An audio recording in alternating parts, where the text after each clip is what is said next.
Hello viewers, welcome to TNT-Lessons। So last দুটো ভিডিওতে আমরা দেখে এসেছিলাম কীভাবে নার্নস-প্ল্যাঙ্ক ইকুয়েশনটা জেনারেট হয় এবং এই নার্নস-প্ল্যাঙ্ক ইকুয়েশন থেকে আমরা নার্নস ইকুইলিব্রিয়াম ইকুয়েশন বের করেছিলাম। অর্থাৎ কোনো সেল যখন নার্নস ইকুইলিব্রিয়ামে থাকে, অর্থাৎ পারফেক্টলি কাউন্টার ব্যালেন্সড যখন থাকে আয়নিক কনসেন্ট্রেশনগুলো, তখন কোনো ধরনের আয়নিক ফ্লাক্স পাস করে না। তো সেটা এবং পুরো স্টেডি স্টেটে থাকে। অর্থাৎ যখন আমাদের ফর এক্সাম্পল স্টেডি স্টেট অথবা রেস্টিং অবস্থায় যে আমাদের পোটেনশিয়ালটা ছিল রেস্টিং মেমব্রেন পোটেনশিয়াল, সেটা কীভাবে আসে আমরা এখন এটা দেখব। সো এটা বের করার একটা সার্কিট মডেল আছে, সেটা হচ্ছে প্যারালাল কন্ডাক্টেন্স মডেল। সো আমরা যদি কাইন্ডলি একটু রাইট সাইডের সার্কিটের দিকে তাকাই, আমরা একটা সার্কিট আমাদের সেলুলার মেমব্রেনের একটা সার্কিট মডেল দেখতে পাবো। এটা হচ্ছে ইন্ট্রাসেলুলার স্পেস, এটা হচ্ছে extra cellular space, in out. এই মাঝখানে আমার সেল মেমব্রেনের জায়গাটা।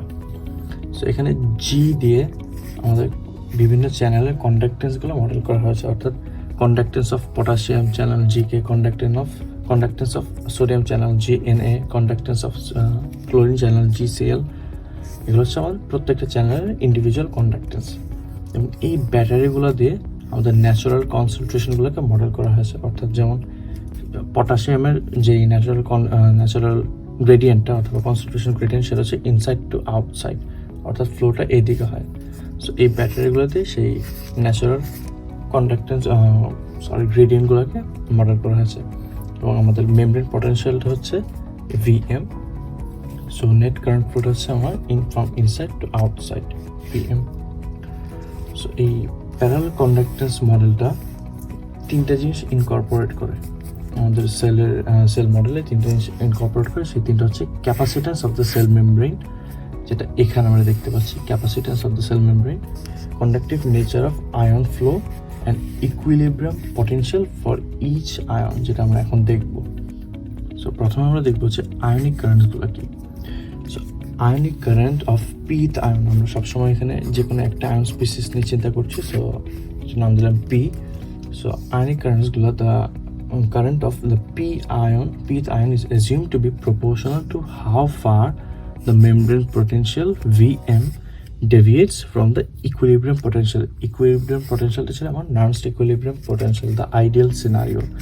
সেটা থেকে আমার অ্যাকচুয়াল মেমব্রেন পটেনশিয়ালটা কতটুকু ডেভিয়েট করে, সেই অ্যামাউন্টটার প্রপোর্শনাল হচ্ছে আমার আয়নিক কারেন্টসগুলো। সো ডিফারেন্সটা যদি ইকুইলিব্রিয়াম থেকে অ্যাকচুয়াল মেমব্রেন পটেনশিয়াল যদি বেশি হয়, ডিফারেন্সটা যত বেশি হবে আয়নিক কারেন্ট ততই বেশি হবে। এখন যদি আমরা প্রপোর্শনালি কনস্ট্যান্ট উঠাই দিই, ভি ইকুয়ালস টু আই আর অনুযায়ী আমাদের আসবে হচ্ছে IP equals to 1/r Times এই ভোল্টেজ ডিফারেন্সটা। সো 1/r-কে আমরা রিপ্লেস করবো কন্ডাক্টেন্স দিয়ে, অর্থাৎ রেজিস্ট্যান্সের অপোজিটটা হচ্ছে আমার conductance. So G equals to 1/r। So এখন আমরা কন্ডাক্টেন্সের অ্যাসপেক্টে এই V equals to I R ফর্মুলাটাকে আমরা দেখালাম। So IP equals to GP times voltage difference VM minus EP. So এই আয়নিক কারেন্টটা প্রত্যেকটা সেপারেট চ্যানেলের জন্য আমরা মডেল করে ফেলতে পারবো। এটা হচ্ছে একটা কমন মডেল। এখন এটাতে আমরা প্রত্যেকটা ডিফারেন্ট চ্যানেলের জন্য এই আয়নিক কারেন্টগুলো বের করে ফেলতে পারবো। So ionic current of potassium is equals to GK times VM minus EK। এই ডিফারেন্সটা সবার জন্য সেমই থাকবে, খালি ইন্ডিভিজুয়াল চ্যানেলের কন্ডাক্টেন্সগুলো চেঞ্জ হবে, অ্যান্ড দ্যাটস ওয়াই ইন্ডিভিজুয়াল চ্যানেলের ভিতরে যে আয়নিক কারেন্ট প্রবাহ হচ্ছে সেটাও চেঞ্জ হবে। সেকেন্ড যে কারেন্টটা লাগবে আমার, সেটা হচ্ছে ক্যাপাসিটিভ কারেন্ট। আমরা জানি আমাদের সেল মেমব্রেন একটা ক্যাপাসিটর হিসেবে অ্যাক্ট করে। সো অবশ্যই এটা একটা ক্যাপাসিটিভ কারেন্ট থাকবে। সেই ক্যাপাসিটিভ কারেন্টটা হচ্ছে I S equals to C times DVM by DT. সেটা হচ্ছে আমার conductance of cell membrane. So total trans membrane current আমার আসছে ionic current plus capacitive current. So I M হচ্ছে টোটাল ট্রান্স মেমব্রেন কারেন্ট। এই পোর্শনটা হচ্ছে আমার তিনটা চ্যানেলের জন্য আয়নিক কারেন্টসগুলো I K plus I N A plus I C L corresponding to ionic currents, and then the capacitive current IC. So যখন রেস্টিং স্টেটে আমাদের সেলটা থাকে, তখন একটা কনস্ট্যান্ট ভোল্টেজ আমরা দেখেছিলাম -70 মিলিভোল্ট, অ্যারাউন্ড -70 মিলিভোল্ট থাকে যখন আমাদের সেলটা রেস্টিং স্টেটে থাকে। সো দ্যাট মিনস টাইমের অ্যাসপেক্টে যদি আমরা ডিটি করি, আমাদের আসলে টাইমের অ্যাসপেক্টে এই ভোল্টেজটা চেঞ্জ হচ্ছে না, টাইম যতই টাইম দিচ্ছে ভোল্টেজটা চেঞ্জ হচ্ছে না যখন আমাদের সেলটা রেস্টিং স্টেটে আছে।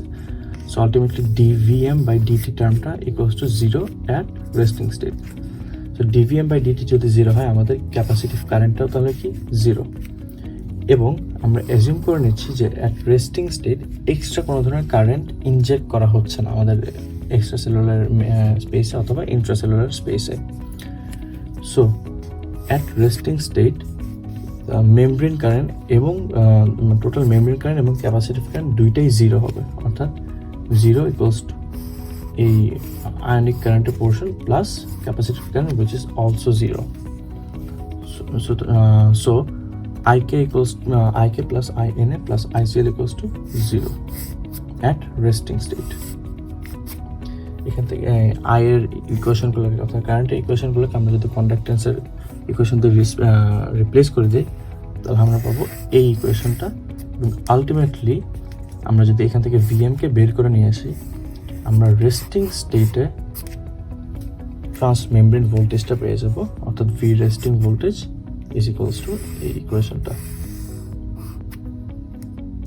সো রেস্টিং মেমব্রেন পটেনশিয়ালটা অ্যাকচুয়ালি ডিপেন্ড করে ইন্ডিভিজুয়াল চ্যানেলের ইকুইলিব্রিয়াম পটেনশিয়ালগুলো অ্যান্ড তাদের কন্ডাক্টেন্সের মাল্টিপ্লিকেশনের যোগফল ডিভাইডেড বাই কন্ডাক্টেন্সগুলোর ইন্ডিভিজুয়াল যোগফল। সো আমরা বেসিক্যালি নার্স প্ল্যাঙ্ক ইকুয়েশনটাকে অ্যাপ্লাই করে আমরা রেস্টিং অবস্থায় অর্থাৎ রেস্টিং স্টেটে আমাদের ট্রান্সমেমব্রেন ভোল্টেজটা বের করতে পারলাম। Thank you for watching. Please like, share and subscribe to TNT Lessons. Thank you.